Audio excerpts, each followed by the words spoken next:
नमस्कार दोस्तों, मैं राहुल मिश्रा। मैं आप सभी का एक बार फिर से स्वागत करता हूं आपके अपने चैनल माई पाठशाला में। तो जैसा कि आपको पता है कि मैं रोज सुबह 5 बजे आपके लिए करंट अफेयर्स लेके आता हूं और आज की करंट अफेयर्स जो कि आज तारीख है 24 मार्च और जो इंपॉर्टेंट करंट अफेयर्स है उनके बारे में हम लोग थोड़ा सा बातचीत करते हैं। देखिए, जो भी करंट अफेयर्स मैं लेता हूँ वो अक्सर द हिंदू के रहते हैं, जनसत्ता के रहते हैं और द इंडियन एक्सप्रेस के रहते हैं। और मैं सिर्फ और सिर्फ उसी करंट अफेयर्स को आपके लिए लेके आता हूं जो आपके एग्जाम पॉइंट ऑफ व्यू से एसएससी के लिए या यूपीपीएससी के लिए आपके लिए ज्यादा इंपॉर्टेंट है। तो आपको ज्यादा भटकने की जरूरत नहीं है, ज्यादा परेशान होने की जरूरत नहीं है। इस करंट अफेयर्स में आप जो भी पढ़ रहे हो और इसकी जो भी पीडीएफ आपको मिल रही है, आप केवल उसे सेव करते चले जाओ और मंथ के अंत में मैं आपको जरूर करंट अफेयर्स देता हूं जो पूरे मंथ का होता है। जैसे कि अभी मार्च खत्म होगा तो मैं मार्च का करंट अफेयर्स भी आपको बहुत जल्दी अप्रैल में 6 या 7 अप्रैल तक आपको वो मिल जाएगा। फरवरी का मैं अपलोड कर चुका हूं, अगर अभी तक आपने नहीं देखा है तो प्लीज उसे देख लीजिए। जनवरी का भी पूरा अपलोडेड है तो उसे भी आप देख लीजिए। फिलहाल आज का करंट अफेयर्स काफी इंपॉर्टेंट होने वाला है क्योंकि कई सारे डेज अभी बीच में निकल गए। और जैसा कि पहला जो आपका करंट अफेयर्स है वो ये है कि अंतरराष्ट्रीय वन दिवस 21 मार्च को मनाया गया। अब इस करंट अफेयर में जो सबसे इंपॉर्टेंट बात यह है कि अंतरराष्ट्रीय वन दिवस कब मनाया जाता है। आप सभी जानते हैं कि डे से जुड़े हुए क्वेश्चन आपके सारे एग्जाम्स में पूछे जाते हैं। तो अंतरराष्ट्रीय वन दिवस जो कि 21 मार्च को मनाया जाता है, हर साल मनाया जाता है। इस बार भी 2019 को 21 मार्च को अंतरराष्ट्रीय वन दिवस मनाया गया। अंतरराष्ट्रीय वन दिवस यूएन यानी कि संयुक्त राष्ट्र संघ द्वारा बनाया जाने वाला एक प्रोग्राम है जिसके तहत लोगों में वन संपदा से जुड़ी हुई यानी कि जो भी आपकी फॉरेस्ट पूरा जो भी आपकी फॉरेस्ट्री है उसके बारे में आपको ज्यादा से ज्यादा जानकारी देने के लिए और लोगों को वन के प्रति जागरूक करने के लिए इस तरह के डेज मनाया जाता है। सबसे पहले कुछ न्यूज पढ़ लेते हैं क्या इंपॉर्टेंट है इसके लिए। संयुक्त राष्ट्र संघ ने 21 मार्च 2019 को अंतरराष्ट्रीय वन दिवस के रूप में मनाया। यह दिवस पर्यावरणीय स्थिरता और खाद्य सुरक्षा में वनों के महत्व और महत्वपूर्ण भूमिका के बारे में जागरूकता बढ़ाने के लिए प्रतिवर्ष 21 मार्च को मनाया जाता है। इसको बोला जाता है अंतरराष्ट्रीय वन दिवस। तो यहां से जो आपके लिए इंपॉर्टेंट होने वाला है ये कब मनाया जाता है और इसकी थीम क्या है। तो वर्ष 2019 के लिए अंतरराष्ट्रीय वन दिवस की थीम है फॉरेस्ट एंड एजुकेशन यानी कि वन और शिक्षा। विश्व वन दिवस का मुख्य उद्देश्य वन संरक्षण के प्रति जागरूकता बढ़ाना और वर्तमान और भावी पीढ़ियों के लाभ के लिए सभी तरह के वनों के टिकाऊ प्रबंध, संरक्षण और टिकाऊ विकास को सुदृढ़ करना है। इसका लक्ष्य लोगों को यह अवसर उपलब्ध कराना भी है कि वनों के प्रबंधन कैसे किए जाएं और अनेक उद्देश्यों के लिए टिकाऊ रूप से उनका कैसे सदुपयोग किया जाए। अगर आपको पता हो तो जैसे कि सभी लोग जानते हैं कि हमारा जो वन है, ये पूरा पर्यावरण है, ये पूरी तरह से पेड़ों पर ही डिपेंड है। अगर पेड़ नहीं रहेंगे तो हमें ऑक्सीजन नहीं मिलेगी। तो फिलहाल अगर मैं आपको एक जानकारी दूं तो जानकारी ये है कि जितना भी आप वन देखते हो आज की डेट में, जो भी आप भारत में पूरा फॉरेस्ट देख रहे हो, वो सारा का सारा बाद में डेवलप किया गया है। ये आज से लगभग 100 साल पहले ऐसा नहीं था। यहाँ पर नए तरह के स्पेसीज आ गए, नए तरह के पेड़ पौधे आ गए और जहां आज वन है वहां शायद आप कभी वन नहीं था, कभी वहां पर भूमि थी, केवल खाली भूमि थी। और जहां आप मकान वगैरह देखते हो वहां पे कभी वन थे। तो इस तरह से धीरे धीरे क्या होता जा रहा है, ये सिकुड़ता चला जा रहा है और कम होता चला जा रहा है। 2016 के में कुल 7.3 करोड़ एकड़ वन क्षेत्रों का सफाया हो गया था। तो इस तरह से धीरे धीरे ये कम होता चला जा रहा है और हम सभी की जिम्मेदारी बनती है कि इनको बचाया जाए। तो फिलहाल आपके एग्जाम पॉइंट ऑफ व्यू से क्या इंपॉर्टेंट है, 21 मार्च 2019 को क्या मनाया गया, 21 मार्च को हर साल क्या मनाया जाता है, अंतरराष्ट्रीय वन दिवस। इस साल इसकी थीम थी वन और शिक्षा यानी कि फॉरेस्ट एंड एजुकेशन। एक और डे है और यह बेहद इंपॉर्टेंट है क्योंकि अभी आपने 21 तारीख देखी तो 22 तारीख के बारे में बात करते हैं। 22 मार्च को विश्व जल दिवस मनाया गया और विश्व जल दिवस 2019 में दुनिया भर में मनाया गया। इसका उद्देश्य विश्व के सभी विकसित देशों में स्वच्छ एवं सुरक्षित जल की उपलब्धता सुनिश्चित करवाना है। यह जल संरक्षण के महत्व पर भी ध्यान केंद्रित करता है। इस वर्ष इसकी थीम रही है लिविंग नो वन बिहाइंड यानी किसी को पीछे मत छोड़ो। जिनको जल नहीं मिल रहा है प्रॉपर तरीके से, उनको प्रॉपर पीने के लिए जल मिलना चाहिए। जैसे आपको पता है कि पूरे भारत की जो आबादी है पूरे विश्व की आबादी का लगभग 17% है और जितना भी जल पीने के लिए उपलब्ध है उसमें से केवल 4% शुद्ध जल ही भारतीयों के लिए पीने के लिए उपलब्ध है। हर साल भारत में ही लगभग 2 लाख मौतें जल की कमी से यानी कि दूषित जल पीने की वजह से उनकी मौत हो जाती है। 2 लाख लोग, ये बहुत बड़ा डेटा है दोस्तों। और आगे आने वाले 2020 तक दिल्ली, आपका चेन्नई और बेंगलोर जैसे बहुत बड़े बड़े शहर जहां पर पानी की कमी अभी भी सताने लगी है, पानी लगभग भूजल खत्म हो जाएगा, वहां कुछ और उपाय करने पड़ेंगे ताकि आप पानी पी सकें। समुद्र जल को छानकर पीना इतना आसान नहीं है और उसको पीने से कई सारी बीमारियां भी हो सकती हैं। तो इन सभी को ध्यान में रखते हुए विश्व जल दिवस पर खासकर ये मनाया गया है कि किसी को पीछे नहीं छोड़ना है, यानी जिनको जल नहीं मिल रहा उनको जल मिलना चाहिए। जैसे कि आपको पता होगा अभी हाल ही में केप टाउन में 0 डे लागू किया जाना है। किया जाएगा। 0 डे का मतलब यह है कि उनकी पानी की सप्लाई पूरी तरह से बंद कर दी जाएगी और उनको नलकूपों द्वारा कोई भी पानी नहीं मिलेगा। यानी आपके घर में जो भी नल है, जो भी आपको पाइपलाइन से पानी मिलता है, तो इस तरह का कोई पानी केप टाउन वालों को नहीं मिलेगा, क्योंकि केप टाउन में भूजल स्तर बिल्कुल समाप्त हो चुका है। केप टाउन के लोग जैसे तैसे गुजारा कर रहे हैं और डे 0 लागू होने के बाद वहां पर कहीं पर भी पानी उपलब्ध नहीं होगा और इस वजह से केप टाउन, जो दुनिया का सबसे खूबसूरत शहर माना जाता है, वहां से भी लोग उसको पलायन कर जा रहे हैं। तो आपको ध्यान रखना चाहिए विश्व जल दिवस के बारे में। विश्व जल दिवस सबसे पहले 1992 में मनाया गया था ब्राजील के रियो डी जेनेरियो में। 1993 से इसको रेगुलर मनाया जाने लगा और लोग लोगों को पानी के प्रति अवेयर बनाने के लिए कि अगर आप पानी का वेस्टेज करते हैं तो उससे बचने के लिए उसके क्या उपाय हो सकते हैं, कैसे आप पानी को बचा सकते हैं, इन सभी चीजों को लेकर विश्व जल दिवस मनाया जाता है। अगली जानकारी है दोस्तों, एक और डे है 23 तारीख के लिए। 21 हो गया, 22 हो गया, 23 तारीख के लिए अगर हम लोग बात करें तो इसे बोला जाता है विश्व मौसम विज्ञान दिवस। तो वर्ल्ड मेट्रोलॉजिकल डे कब मनाया जाता है? 23 मार्च को। विश्व मौसम विज्ञान दिवस 23 मार्च 2019 को दुनिया भर में मनाया गया। इस दिवस का उद्देश्य लोगों को मौसम विज्ञान तथा इससे हो रहे परिवर्तन के बारे में जागरूक करना है। विश्व मौसम विज्ञान दिवस के अवसर पर प्रत्येक वर्ष मौसम विज्ञान शोध के लिए पुरस्कार दिए जाते हैं। इन पुरस्कारों में professor doctor Vilho Vaisala award, international metrological organization prize और the Norbert Gerbier Mumm international award भी शामिल है। वर्ष 2019 के लिए विश्व मौसम विज्ञान दिवस का जो विषय है वो है the sun, the earth and the weather. तो इस यानी कि सूरज, पृथ्वी और मौसम। प्रत्येक 23 मार्च को विश्व मौसम विज्ञान दिवस मनाया जाता है। यह दिवस विश्व मौसम विज्ञान संगठन द्वारा मनाया जाता है। विश्व मौसम विज्ञान संगठन सम्मेलन में वर्ष 1950 में संगठन के गठन के उद्देश्य को लागू करने के लिए 23 मार्च को विश्व मौसम विज्ञान दिवस मनाया जाता है। जैसा कि आप सभी को पता है कि अभी जो मौसम से जुड़ा हुआ खतरा सबसे ज्यादा हमारी तरफ पड़ रहा है वो है ग्लोबल वार्मिंग का। ग्लोबल वार्मिंग में होता क्या है कि पृथ्वी में सूर्य की किरणें आती हैं, फिर ये वापस जाती हैं, जिसकी वजह से ये पूरी की पूरी किरणें वापस ना जा पाएं, इसके लिए ओजोन लेयर के थ्रू ये परावर्तित होते हैं। पृथ्वी पे जो ग्रीन हाउस गैसें हैं, जैसे कि आपकी जलवाष्प, कार्बन डाइऑक्साइड और नाइट्रोजन ऑक्साइड, तो इस तरह की जो गैसें हैं ये आपका क्या करती हैं, ये आपकी पृथ्वी से निकलने वाली विकिरण को रोक लेती हैं और पृथ्वी के लिए जो जरूरी गर्म वातावरण है उसको बनाए रखती हैं। इस वातावरण को बनाए रखने के लिए ग्रीन हाउस गैसों का सही मात्रा में होना जरूरी है। लेकिन जैसे जैसे पर्यावरण बिगड़ रहा है, कार्बन डाइऑक्साइड की मात्रा बढ़ती चली जा रही है, तो जितना विकिरण रोकना चाहिए उससे ज्यादा विकिरण रोक रही है, जिसकी वजह से पृथ्वी का तापमान लगातार बढ़ता चला जा रहा है। कार्बन डाइऑक्साइड बेहद खतरनाक गैस है, लेकिन अगर वो अपनी जरूरत से ज्यादा मात्रा में प्रोड्यूस होने लगे, जैसे कि आजकल जो भी आपके वाहन वगैरह हैं, जो इंडस्ट्री वगैरह हैं, वो ज्यादा CO2 प्रोड्यूस कर रही हैं। आपका AC भी इनमें से क्लोरोफ्लोरोकार्बन जिसे बोलते हैं, CFC बोलते हैं, क्लोरोफ्लोरोकार्बन।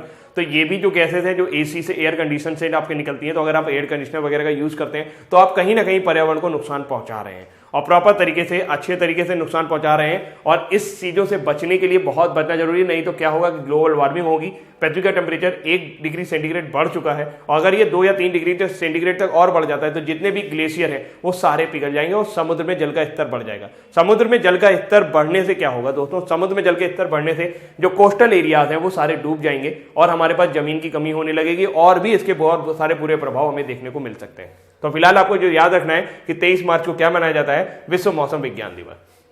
अगली जानकारी चुनाव से जुड़ी हुई है, क्योंकि अभी हाल ही में चुनाव होने वाले हैं। तो गौरी सावंत को भारत का प्रथम ट्रांसजेंडर चुनाव एम्बेसडर नियुक्त किया गया है। हाल ही में भारतीय निर्वाचन आयोग ने गौरी सावंत को निर्वाचन एम्बेसडर नियुक्त किया। वे महाराष्ट्र के 12 चुनाव एम्बेसडर में से एक हैं। ऐसा भारत में पहली बार हुआ है जब किसी ट्रांसजेंडर को चुनाव एम्बेसडर चुना गया है। चुनाव आयोग के अनुसार गौरी की नियुक्ति से तृतीय लिंग श्रेणी के मतदाताओं के पंजीकरण के लिए प्रोत्साहन मिलेगा। 2004 में कोई भी ऐसा नहीं था और 2009 में ट्रांसजेंडर लोगों के मतदान के बारे में कोई रिकॉर्ड नहीं था, मतलब शायद ही किसी ने रजिस्ट्रेशन कराया हो। सर्वोच्च न्यायालय के निर्देश के बाद 2014 में ट्रांसजेंडर लोगों को पहली बार मतदान करने का अधिकार मिला और 2014 में 33 श्रेणी में 918 मतदाता पंजीकृत थे। पिछले 5 वर्षों में यह आंकड़ा बढ़कर 2086 हो गया है और इस बार ऐसा माना जा रहा है कि लगभग 5 से 6 हजार लोग वोट डालेंगे जो ट्रांसजेंडर की श्रेणी में आते हैं। चुनाव एम्बेसडर कौन होते हैं? चुनाव एम्बेसडर वो व्यक्ति होते हैं जो चुनाव डालने के लिए प्रेरित करते हैं। एक तरीके से आप इन्हें जैसा ब्रांड एम्बेसडर होता है वैसे चुनाव एम्बेसडर भी होता है, लोगों को वोट डालने के लिए प्रेरित करते हैं। तो गौरी सावंत को ये पहली ट्रांसजेंडर है जिनको चुनाव एम्बेसडर बनाया गया। इससे ये माना जा रहा है कि इससे ट्रांसजेंडर के मतदाता बढ़ेंगे, यानी ट्रांसजेंडर जो भी लोग हैं वो अधिक से अधिक मात्रा में मतदान करने आएंगे। तो आपको इनका नाम याद रखना चाहिए क्योंकि ये पहली हैं और इनको हाल फिलहाल महाराष्ट्र में किया गया। भारतीय निर्वाचन आयोग की बात करें तो मुख्य निर्वाचन आयुक्त आपके सुनील अरोड़ा जी हैं, जिनका नाम मैंने कई बार लिया है, तो आपको ध्यान रखना चाहिए इस टाइम मुख्य निर्वाचन आयुक्त कौन है, सुनील अरोड़ा। फिलहाल महाराष्ट्र के बारे में बातचीत हुई तो महाराष्ट्र कैसे छूट जाता है हमसे। महाराष्ट्र का फिगर आप देख सकते हैं, महाराष्ट्र का नक्शे में आप इसकी स्थिति देख सकते हैं। जो आपके सीएम है वो है देवेंद्र फडणवीस, गवर्नर जो है वो है सी विद्यासागर राव, कैपिटल मुंबई, लोकसभा में 48 सीटें हैं जबकि राज्यसभा में 19 सीटें हैं। तो आपको यहां पर देवेंद्र फडणवीस यानी कि आपको मुख्यमंत्री का नाम जरूर याद रखना चाहिए यहां पर। अगली जानकारी है प्रसन्नता रिपोर्ट यानी हैप्पीनेस इंडेक्स।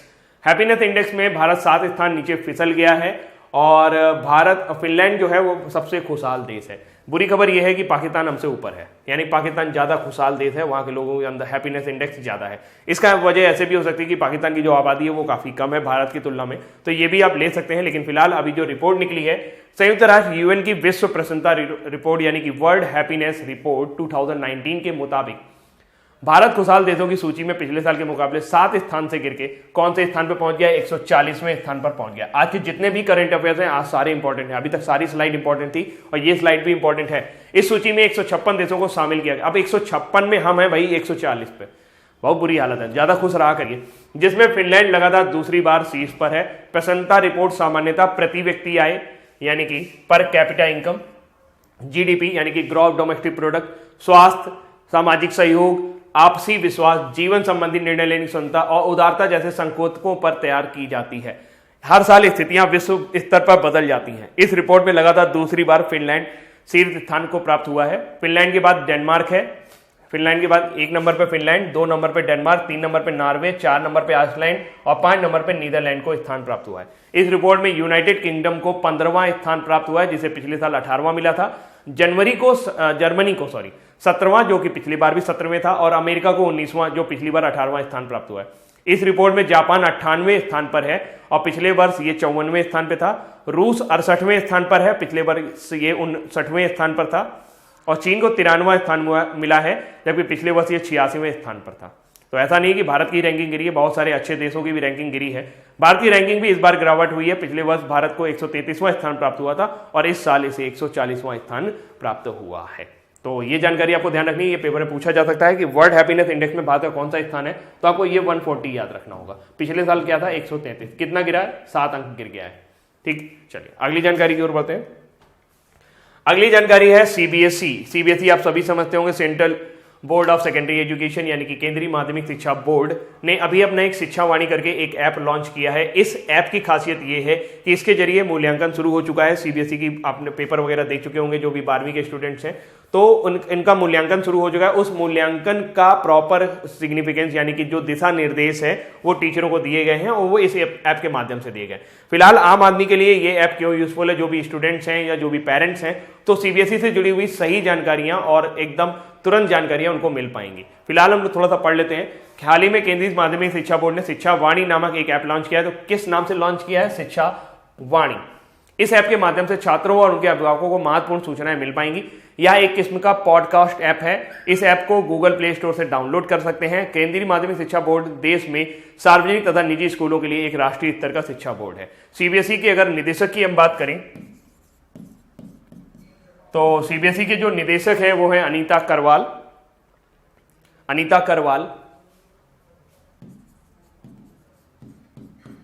सीबीएसई के निदेशक हैं, यानी कि डायरेक्टर आप इन्हें कह सकते हैं। अनीता करवाल जी हैं और इसका मुख्यालय नई दिल्ली में है। अगली जानकारी की तरफ पढ़ते हैं। अगली जानकारी आपके जापान के एक रोवर से है। ये जापान का रोवर, कुछ दिन पहले मैंने आपको न्यूज बताई थी कि एक ryugu क्षुद्र ग्रह है जो पृथ्वी की ओर आ रहा था और उस पर ये रोवर पहुंच गया है, सफलतापूर्वक पहुंच गया है। लेकिन अब वो वहां पर एक स्पेशल काम करने जा रहा है। ये जो इसका नाम है हायाबुसा 1 पहले भी भेजा गया था। हायाबुसा 1 भेजा गया लेकिन वो खो गया था। उसके बाद हायाबुसा 2 भेजा गया, ये उसी का उत्तराधिकारी है। तो हायाबुसा 2 को एक बहुत दूर स्थित रुएगु नाम लिखा होगा कहीं पर, हाँ ये रुएगु क्षुद्र ग्रह पे गया है ताकि ये पता चल सके कि ब्रह्मांड की उत्पत्ति कैसे हुई। इस राज को खोलने की, इसके बारे में कई सारी थ्योरी डेवलप हुई लेकिन उनको सही नहीं माना जाता है। तो अब पता करने की कोशिश की जा रही है कि वाकई ऐसे ब्रह्मांड कैसे उत्पन्न हुआ था। तो इसके लिए कोई सुराग मिल सके, तो सौर मंडल की उत्पत्ति के बारे में कोई सुराग मिल सके, इसलिए इसको भेजा गया। अब ये वहां पर करेगा क्या कि ये वहां पर जाएगा और एक बड़ा विस्फोट करेगा। विस्फोट करने से वहां एक कोटर हो जाएगा, गड्ढा हो जाएगा, तो अंदरूनी सतह से मिट्टियां लेगा, उसके नमूने लेगा और उसके नमूने को लेकर पृथ्वी पर वापस आएगा, और जिसके जरिए हम जान पाएंगे कि उस ग्रह पर कैसे उसका संगठन है, क्या उसका मतलब क्या कॉम्पोजिशन है, कौन कौन सी चीजें वहां पर हैं और किस तरीके से सौर मंडल हमारा बना हुआ है, किस तरह से काम कर रहा है। तो फिलहाल इसकी पूरी जानकारी आपकी स्लाइड पर है। पिछले महीने जापान का हायाबुसा 2 अंतरिक्ष यान एक दूरस्थ क्षुद्र ग्रह जिसका नाम रुएगी है उस पर उतर गया है। अब पुनः यह अंतरिक्ष यान वहां एक जोखिम भरा काम करने वाला है। वह उस क्षुद्र ग्रह पर विस्फोट करके एक क्रेटर बनाएगा और तत्पश्चात क्षुद्र ग्रह के तल से नीचे से नमूने निकालेगा, जिससे कि सौर मंडल की उत्पत्ति के बारे में कोई सुराग मिल सके। हायाबुसा 2 एक जापानी खोजी यान है जिसमें आदमी नहीं होता है। या 2014 में जापान के तानेंगसामा स्पेस सेंटर से HIIA रॉकेट से छोड़ा गया था। यह 6 वर्ष तक काम करेगा और रियोगी क्षुद्र ग्रह से खनिज के नमूने लाएगा। हायाबुसा 2 फ्रांस और जर्मनी की एक भूमि पर उतरने वाला वाहन भी छोड़ेगा जिसका नाम मस्कट है, यानी कि मोबाइल एस्ट्रोनॉट सरफेस स्काउट है। तो इस खोजी यान का आकार एक बड़े फ्रिज जितना है और इसमें सौर पैनल लगे हुए हैं। विदित हो कि हायाबुसा 1 पहला ऐसा खोजी यान था जो क्षुद्र ग्रह की खोज करने के लिए प्रक्षेपित हुआ था। हायाबुसा को जापानी भाषा में बाज कहा जाता है। अगर सब कुछ ठीक रहा तो हायाबुसा 2 2020 तक पृथ्वी पर मिट्टी के नमूने लेकर लौट आएगा और हमें ब्रह्मांड के बारे में कुछ नई चीजें बताएगा। अगली जानकारी है India Indonesia coordination patrol Ind Indo CORPAT. इसका नाम है इंड इंडो कॉर्पेट। एक्चुअल में ये एक सैन्य अभ्यास है और 33वां संस्करण है। ये कहाँ आयोजित हो रहा है? ये पोर्ट ब्लेयर में आरंभ होने जा रहा है। इस कार्यक्रम में भारत और इंडोनेशिया के बीच मित्रवत संबंधों को सुदृढ़ करने तथा सामुद्रिक क्षेत्र में आवाजाही व्यवस्थित करने में आयोजन होगा। मतलब इसके जरिए जानकारी जुटाई जाएगी। अगर हम इंडोनेशिया की बात करें तो इंडोनेशिया की राजधानी जकार्ता है। जकार्ता आप सभी को पता होगा और वहां का जो करेंसी है वो रुपया ही है, रुपया बोला जाता है उसे। और राष्ट्रपति हैं Joko Widodo. Joko Widodo Indonesia के अभी हाल में मतलब अभी राष्ट्रपति बने हुए हैं। मतलब जोको विडोडो जो है वो इंडोनेशिया के राष्ट्रपति। इंडोनेशिया की राजधानी जकार्ता है। इंडोनेशिया की अगर हम बात करें तो इंडोनेशिया विश्व का सबसे ज्यादा मुस्लिम आबादी वाला देश है। ये क्वेश्चन एक बार पूछा गया था कि विश्व में सबसे ज्यादा मुस्लिम आबादी कहाँ है?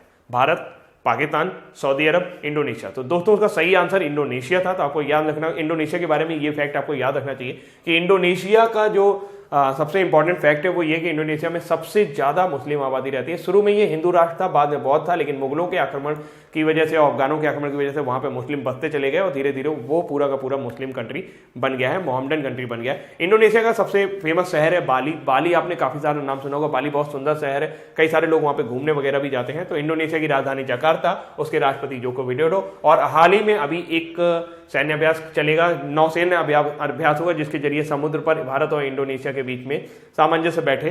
तो इसके लिए इंड इंडो कॉर्पेट करके एक सैन्य अभ्यास चला जाएगा। दोस्तों अगली जानकारी है आपके बिहार डे से। 22 मार्च बिहार डे, बिहार दिवस या बिहार डे 1912 में बिहार के बंगाल से अलग होने के उपलक्ष्य में हर वर्ष 22 मार्च को मनाया जाता है। इस दिन बिहार में सार्वजनिक अवकाश होता है और यह दिन बिहार के 107वें स्थापना दिवस का प्रतीक है।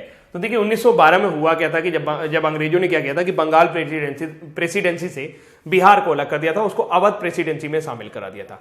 तो ये जो बिहार है ये तब से अलग बन गया है और इसका नाम जो है ये 1912 से लिया जा रहा है। 1912 और 22 मार्च को हर साल बिहार के लोग बिहार डे मनाते हैं। तो आपने ये न्यूज वगैरह में भी सुना होगा। तो बिहार डे कब मनाया जाता है? 22 मार्च को। याद रखिएगा 22 मार्च को। और क्या मनाया जाता है कमेंट में लिख के बताएंगे, मैंने बताया था वीडियो में, ठीक है। तो चलो देखते हैं कितने लोग यहाँ तक पहुंचे हैं, इस वीडियो को देखे हैं यहाँ पर।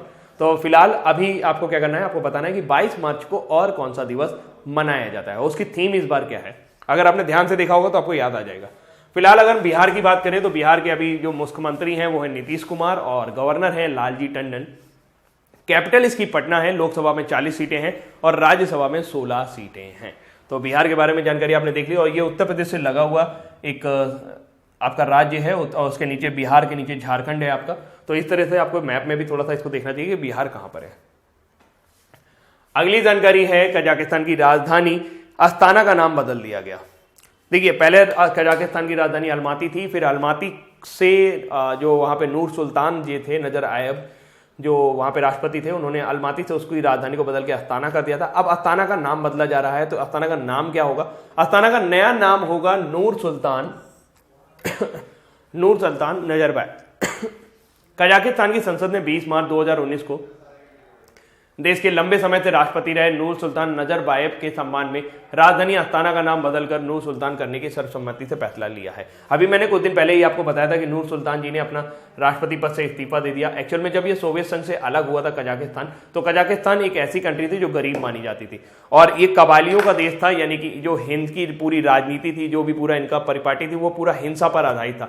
लेकिन आज की डेट में मिडिल ईस्ट एशिया में सबसे शांत अगर कोई देश है तो कजाकिस्तान, सबसे तेजी के साथ अगर कोई ग्रो कर रहा है तो कजाकिस्तान, और इसने अपने आप को बहुत कम समय में एक विकासशील देश से विकसित देश की श्रेणी में खड़ा किया है। यहाँ चांदी, सोना, पेट्रोल, यूरेनियम के बहुत सारे भंडार हैं। तो मतलब ये अपने आप में एक बड़ी अर्थव्यवस्था है और विश्व की लगभग सबसे बड़ी अर्थव्यवस्थाओं में से एक है। इसका पूरा का पूरा श्रेय वहां की जो जनता है वो नूर सुल्तान नजरबायेव को देती है, क्योंकि जब से वो 30 साल से लगभग राष्ट्रपति, 27 साल लगभग उन्होंने शासन किया, तो यहां पर लंबे समय से शासन करके अब उन्होंने अब उन्होंने इस्तीफा दे दिया है। लेकिन अभी पूरी उम्मीद है कि 2020 में जो चुनाव होंगे उसमें वो फिर से राष्ट्रपति बन जाएंगे, क्योंकि अभी तक क्या था उनके पास, ऐसा उन्होंने अपने कानून में परिवर्तन कर दिया कि कजाकिस्तान की संविधान के मुताबिक कोई भी व्यक्ति केवल 2 कार्यकाल तक राष्ट्रपति रह सकता है, लेकिन सिर्फ उनको ये छूट है पूरे कजाकिस्तान में कि वो जीवन भर राष्ट्रपति का चुनाव लड़ सकते हैं। तो आप समझ सकते हैं उनका दबदबा बहुत है। अगर आप कजाकिस्तान कभी जाने का मौका मिलेगा तो आप पाएंगे कि कई सारे उनके नाम पे स्मारक बने हुए हैं, दीवारों पोस्टरों पर उनका नाम है। पूरी जो कजाकिस्तान की जनता है वो उनको एकदम अच्छे से हीरो के रूप में पूछती है, उनको हीरो की तरह मानती है। तो अब उनके नाम के ऊपर ये राजधानी का नाम भी बदल दिया जाएगा और उसका नाम हो जाएगा नूर सुल्तान। सरकारी समाचार एजेंसी कॉजिनफॉर्म ने संसद में मतदान की सूचना देते हुए कहा कि अस्ताना का अब आधिकारिक रूप से नूर सुल्तान नाम कर दिया गया है। इसकी घोषणा हाल ही में नए राष्ट्रपति कासिम जोमात तोकाएव ने की है। तो यहाँ पर जो नए राष्ट्रपति हैं वो है कासिम जोमात तोकाएव, ये भी नाम आप याद रखिएगा। हाल ही में नूर सुल्तान नजरबायेव ने कजाकिस्तान के राष्ट्रपति पद से 30 वर्ष के बाद इस्तीफा दिया था। नजरबायेव के अचानक इस्तीफे के बाद नए अंतरिम राष्ट्रपति कासिम जोमात तोकाएव ने अस्ताना का नाम बदलने का प्रस्ताव किया था। अस्ताना को पहले अकमोला, फिर सिलेनियोग्राड और अकमोलेंस्क के नाम से भी जाना जाता था, लेकिन पहले इसकी राजधानी अलमाती थी, जो अलग शहर है। अलमाती से बदलकर इसका नाम क्या कर दिया गया, अस्ताना, इस राजधानी को परिवर्तन कर दिया गया, उनको क्या कर दिया गया था, उसको अस्ताना कर दिया गया था। दोस्तों ये चीज हो सकता है कि आपको समझ में आ गई होगी। तो चलते हैं आगे की ओर और अब बारी है हमारे वन लाइनर्स की। आज के वन लाइनर्स आपके स्क्रीन पर हैं, आप जरा आराम से उन्हें पढ़िए और आराम से मेरे साथ देखते जाइए। हाल ही में भारतीय निर्वाचन आयोग ने किसको निर्वाचन एम्बेसडर नियुक्त किया है? तो भारत की पहली ट्रांसजेंडर हैं गौरी सावंत जी को अभी हाल ही में उन्होंने एक निर्वाचन एम्बेसडर नियुक्त किया है महाराष्ट्र में। हाल ही में केंद्रीय माध्यमिक शिक्षा बोर्ड ने कौन सा ऐप लॉन्च किया है? तो वो है शिक्षावाणी। सीबीएसई ने अभी एक ऐप लॉन्च किया है स्टूडेंट्स और पेरेंट्स की जानकारी देने के लिए, उनके साथ बने रहने के लिए शिक्षावाणी है। जापान का कौन सा अंतरिक्षयान एक दूरस्थ क्षुद्र ग्रह यानी कि रुएगे पर पुनः वहां एक जोखिम भरा काम करने वाला है, यानी कि कोटर खोलने वाला है? तो वो है हायाबुसा 2। भारत और इंडोनेशिया की समन्वित गश्ती इंडो कारपेट का कौन सा संस्करण पोर्ट ब्लेयर में आरंभ हो रहा है? ये 33वां संस्करण है, 33 नंबर का। हाल ही में बिहार 107वें स्थापना दिवस को कब मनाया गया? तो बिहार का जो स्थापना दिवस है वो कब मनाया जाता है? 22 मार्च 1912 से अब मनाया जा रहा है। तो 22 मार्च मतलब हर साल मनाया जाता है, लेकिन 22 मार्च 1912 को पहली बार बिहार बंगाल से अलग हुआ था। अगली जानकारियों में है, हाल ही में किस देश की संसद ने राजधानी अस्ताना का नाम बदलकर नूर सुल्तान करने का सर्वसम्मति से फैसला किया है? तो दोस्तों वो कजाकिस्तान की राजधानी है और नूर सुल्तान वहां के अभी राष्ट्रपति हैं, राष्ट्रपति थे जिन्होंने इस्तीफा दे दिया था। काफी सालों से वो वहां पर 30 साल से लगभग राज कर रहे थे, राष्ट्रपति बने हुए थे, तो अब उन्होंने इस्तीफा दे दिया था। तो उन्हीं के सम्मान में अस्ताना का नाम बदल के नूर सुल्तान कर दिया जाएगा। हाल ही में किस दिन विश्व भर में विश्व जल दिवस मनाया गया? तो दोस्तों वो है 22 मार्च का। हाल ही में किस दिन संयुक्त राष्ट्र ने अंतर्राष्ट्रीय वन दिवस के रूप में मनाया गया? तो वो है दोस्तों 21 मार्च 2019। संयुक्त राष्ट्र की विश्व प्रसन्नता रिपोर्ट 2019 के मुताबिक भारत खुशहाल देशों की सूची में पिछले साल के मुकाबले 7 स्थान नीचे गिरकर किस पायदान पर पहुंच गया है? तो दोस्तों उसका नंबर है 140वां। हाल ही में किस दिन विश्व मौसम विज्ञान दिवस को दुनिया भर में मनाया गया? तो दोस्तों उसका वो दिन है 23 मार्च। हर साल 23 मार्च को विश्व मौसम दिवस मनाया जाता है। अब बारी है आपके वन लाइनर क्विज की। क्विज में देखते हैं, हाल ही में भारतीय निर्वाचन आयोग ने किसको निर्वाचन एम्बेसडर नियुक्त किया है? बताइए जरा। गौरी सावंत, रीना सावंत, गरिमा सावंत या पूजा सावंत? तो उनका नाम है गौरी सावंत। ये भारत की पहली ट्रांसजेंडर यानी तृतीय श्रेणी की जेंडर में ये जो है आपके निर्वाचन एम्बेसडर बनी है। हाल ही में केंद्रीय माध्यमिक शिक्षा बोर्ड ने कौन सा ऐप लॉन्च किया है? तो दोस्तों वो है शिक्षावाणी। सीबीएसई ने अभी हाल ही में शिक्षावाणी नाम का एक ऐप लॉन्च किया है। जापान का कौन सा अंतरिक्ष यान एक दूरस्थ क्षुद्र ग्रह पर पुनः वहां एक जोखिम भरा काम करने वाला है? तो वो है हायाबुसा 2, जिसको 2014 में छोड़ा गया था और रुएगी उपग्रह पर ये उतर गया है। एक क्षुद्र ग्रह है, उस पर उतर गया है, जो ना तो ग्रह होते हैं ना उपग्रह होते हैं, उनके बीच के होते हैं। तो वो मंगल और बृहस्पति के बीच में चक्कर लगाते रहते हैं, उनको क्षुद्र ग्रह कहा जाता है। तो वो है हायाबुसा 2, वहां पर उतरा है और वो वहां पर एक कोटर करेगा, छेद करेगा, विस्फोट करेगा, जिससे जमीन के सतह के नीचे जो भी चीजें मटेरियल्स हैं उनको ढूंढ के लेके पृथ्वी पर आएगा, खनिजों को लेकर आएगा। भारत और इंडोनेशिया की समन्वित गश्ती इंडो कारपेट का कौन सा संस्करण पोर्ट ब्लेयर में आरंभ हो रहा है? तो दोस्तों वो है 33वां संस्करण। ये हर साल आयोजित किया जाता है और इसका नाम क्या है? नाम जरूर याद रखिएगा, इंडो कारपेट। हाल ही में बिहार के 107वें स्थापना दिवस को कब मनाया गया? तो बिहार के 107वें स्थापना दिवस को मनाया गया है 22 मार्च को। 22 मार्च 1912 से बिहार बंगाल प्रेसिडेंसी से जब अलग हुआ था, तो तब से ये दिन हर साल बिहार के स्थापना दिवस के तौर पर मनाया जाता है।